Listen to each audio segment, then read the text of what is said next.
Samantala, isang lalaki na pinagbabaril ang posibleng ginantihan daw ng mga suspect na kanyang isinumbong na nagtutulak umano ng droga.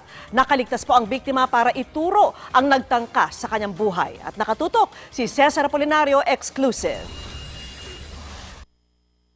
Sa iskinitang ito sa Barangay Old Balara, Quezon City, patakbong lumabas ang 43 anyos na si Jutiliano Merced, pasado las 10 ng gabi nitong Miyerkules.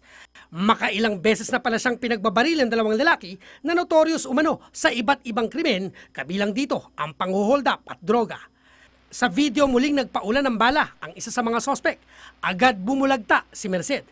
Sa kabilang kanto, pagdating doon sa pinutukan na siya. Ilang putok daw?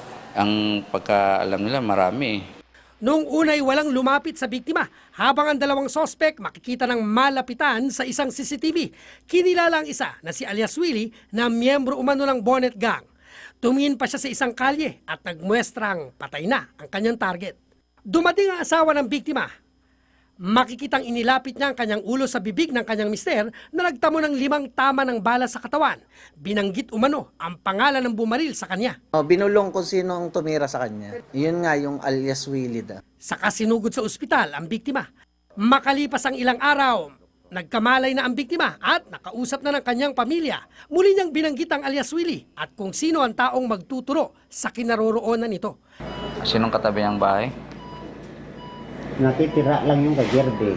Tingin ng mga kaanak, ang krimen na may kinalaman sa pagbibintang ni alias Willie na ang biktima raw ang nagtimbre sa mga otoridad, kaugnay ng pagtutulak umano ng droga ng mga sospek. Ang pagkakaalam nila siya raw yung tumitimbre dyan sa mga droga dyan na kaya nahuhuli ng mga pulis. Ayon sa pulisya, pinuntahan na ang mga sospek sa bahay nito pero hindi na mahagilap dahil nagtatago na raw.